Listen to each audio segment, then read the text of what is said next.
bisa tenangke dampar kencana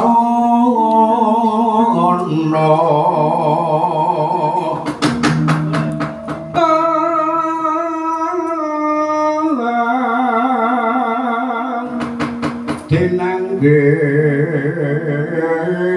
dampar kencana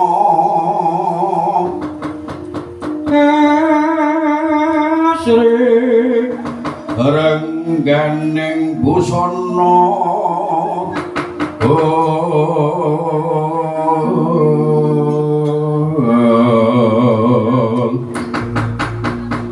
kinontrang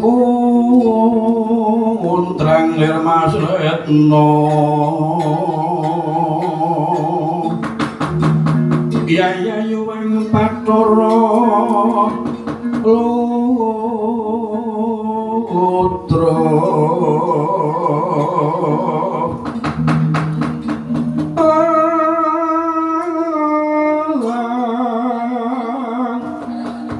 sini wae tinju moyo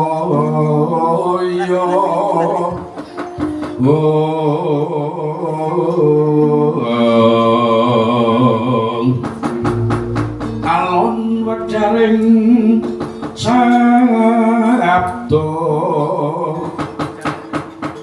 Sri Naranata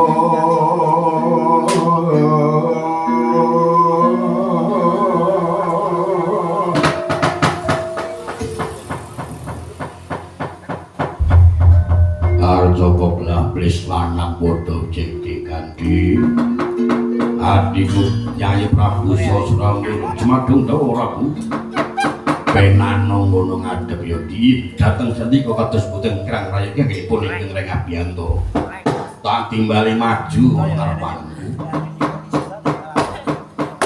badhe paring dawuh menapa Prabu nggonku ngrangut rasane ngencani patihku sing jenenge Patih Sekipu ya kala Sekipu tak dawuh supaya nglamar bidodari bertari gagar mayang badhe kagem menapa bakal tak wengku Prameswari ana ing kraton Lembaga Putihan mergo aku nampa dawuh dewa aku kakon dadi ratu saking bumi lan bisa nurake teng ratu yen to aku bisa nggawe bidodari bertari gagar mayang lan iki bakal kanggo sarana kanggo jalanan nggonku bakal ngelar nggone bakal dadi narendra ngelar jajan ora ming ratu Prajapada yang perlu dewa bakal tak tulukake mergo pancen aku mesthekake yen to bakal gagar mayang dilungake marang dewa kanggo pawadan nggonku bakal njungkeng kawibawane ratu-ratuning titah ya kuwi Ulun Pramesti Bathara ratu-ratuning para ratu ya nanging ya kuwi aku kudu kelakon diladeni karo Bathari Gagar Mayang kaya ngenteni kambange watu tungsil ping Palagabus di nglangut rasane nggone ngenteni Patih Kala Sekipu iki oleh gawe apa ora iki Sang Hyang Tata Kalono kalayat takon maringko tringko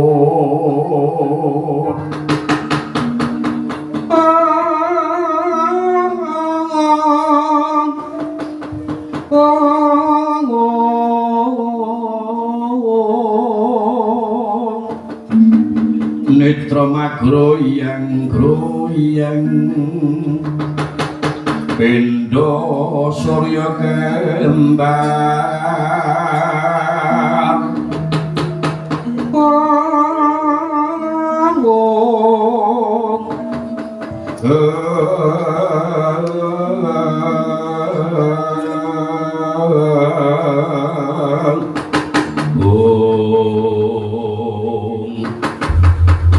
Dening ngantos purnanipun Himbawacana Prabu Koga Prajana Manageng Rai Prabu Sosrambara Kocapur ingkang minggah tinggil pinaturata kraton Embat Mutan Rakaya Patih Kala Seribu kadhiraken Patogok lan Plambirung nyapasipun Patih Kala Seribu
Sang Hyang Tata Kalono kalih takon maringkut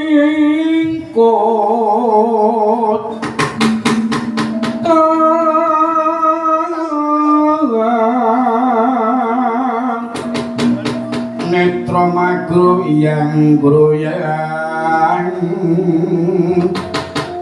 pindha surya gambar mangesos pindha maruta pindha maruta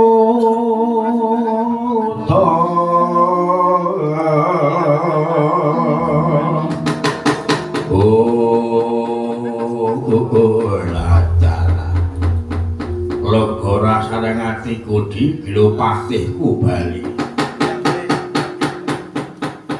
mestine wae oleh gawe katitik kaya bungah rasane dipun timbali kok Prabu ya Patih Kala Sekipu padha Raharja Wiswana nggon nampi paestu dalem padhasipun kados Ida Wiswana syukur kok lur karo ngelung wonten dawuh bodho slamet nggih wilujeng sinuwun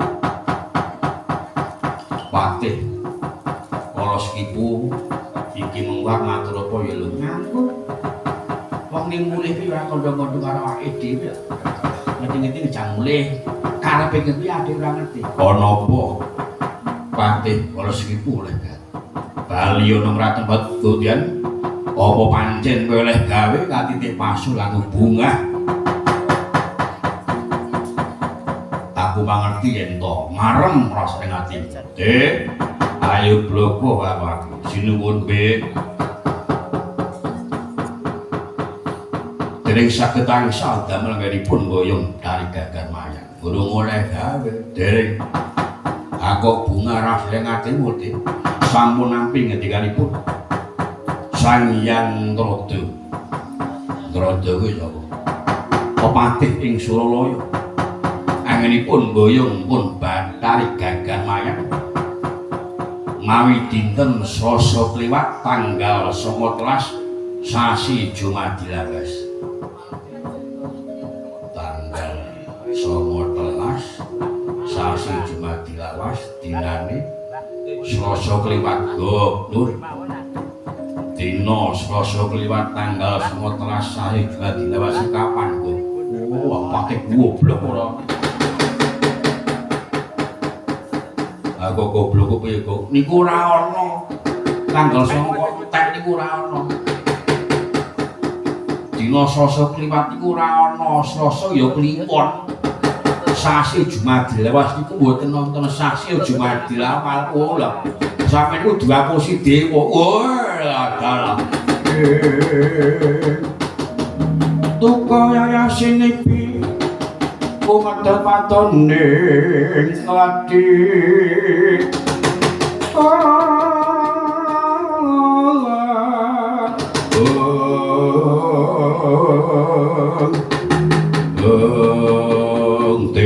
Wonondo sinebut kowe diapusi dewa dewa lah kowe ora matur mau to kok lajeng matur pripun lha wong sampeyan ora ngendika apa-apa kalian kula kok atur Pak Plencing ngoten mawon kok tanpa ngendika apa-apa kok matur pripun sampeyan niku ora nek sampeyan ngendika to mriko niku wau kula matur niku ora ana dina kok sosok liwat niku ora ana goblok sampeyan niku ora dadi pancen pengalaman dewa ku ya ngapusi kok ngapusi mawon dirmawon saya dewa niku ora ngapusi ngapusi dewa niku ya gelem ngapusi dewa niku ya gelem cidra ngoten waduh ngapusi ya kados pundi sumun wong lampah kula bedah kalengan Suraya saiki ngene aku bakal budal saka kantong batu putih kowe mlapat lakuku munggah orang kayangan Suralaya ora diulungake bakal gagal mantak bakal kayangan Suralaya lakuku di kata-kata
bawanyo bentar mulati sang surangga angkara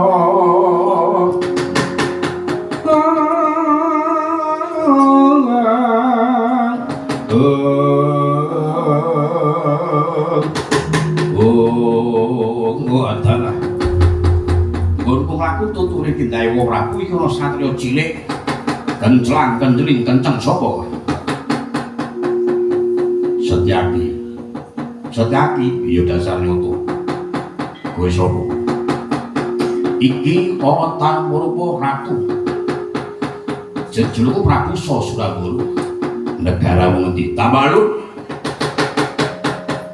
arep mlaku menyang endi trusuk-trusuk wonten alas aku bakal tuturi marang Prabu Koko Prajana dene bakal ngayunake marang Widodari Sokayangan ya ki Bandari Ganggamayang ya ora diulungake lakon didadekake Karangabang Kayangan Suralaya mumpung durung kena tulasari ing Dewahe Bali piye mumpung durung kena tulasari ing Dewahe Bali ora gelem bareng ati-ati lakon ora atut aku gapeng sirahe wah dalah kowe buayi iki sira nang perkara wae watekan ngaji jadi jek mantos sastra dendam tumpang senggoro rapake tebuak dia kamu bablas nyawamu aja minggat bidi jebol diadamu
Di rombongan loro kok percuma.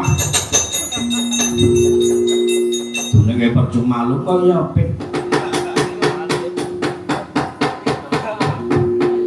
Njur gawe aku ki apa to lu? Ngelo. Kenake core cikicir ngono. Modar iki lho ora. Ibu teh omah mengisur-isur iki. Cekicir apa bener cekicir wah jan bonek men aku sing tertib kok kula nggih tertib melu sapa-sapa tertib kula niku karena yo ganti juragan kaya mulane mau melu patih polos iku saiki melu Prabu Japa sosor ora sosor sapa jenenge sosor Boro lah yo mah dadi juragan engko kok kira kira ngerti awake dhewe lah ya. Apane engke bayane kok ya. Iki nek melu kae iki ora termasuk nomor 1 lho. Iki melu kae ketemu dadi rombongan biasa. Dadi rek iso ngebasi karo rombongan. Waduh cilaka ki aku. Monggo ade rajang-rajang. Mas ora main iki. Ayo main nang omah ngapa to? Lah iya. Nang omah ngarep kiodus kok. Heeh. Sementing ya boy nek tang titik mulan iku. Oh kok. Lah niki no bilu niku nak senengane iso ngarani babagan India ya. Lho karang tenaga kok yo mustra sampean iku ora. Aja nganti tenaga kok mustra. Aku ketemu Syaki, waduh. Niku bocah wingi sore iya hati-hati lho niku le dadi senopati durung suwe niku durung suwe kok dereng niku bocah durung irang pupuk lempuyange ora lempuyangan stasiun yang niku ora bocah urung api luar niku bocah oh deg-degan kok guru niku sing ngomong yen gendruwo aja bali piye nggih sing ngomong nika ana sing ngomong toko gendruwo raja singa. Kowe iki mau wae ora.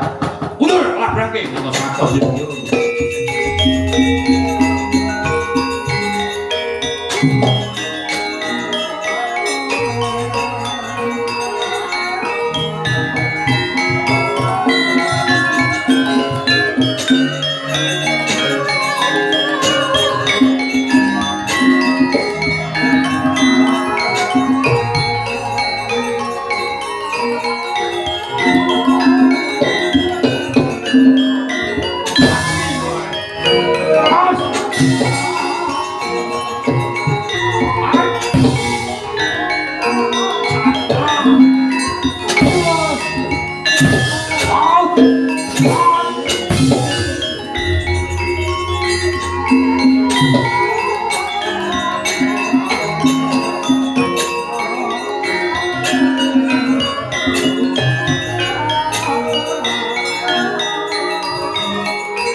mundur mawon.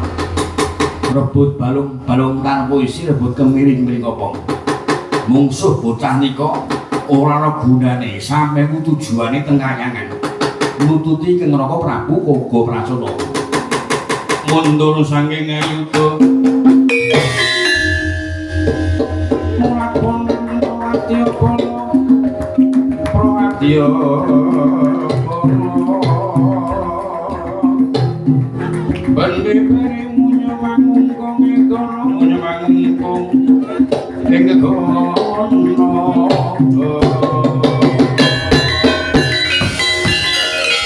Sedang Raja Kirang kuwi iso ngalahke. Sak nguwurku tak aturke ratu Gustiku. Kurang becane. Siram bakal kanggo kesek munggah sari kok Prabu.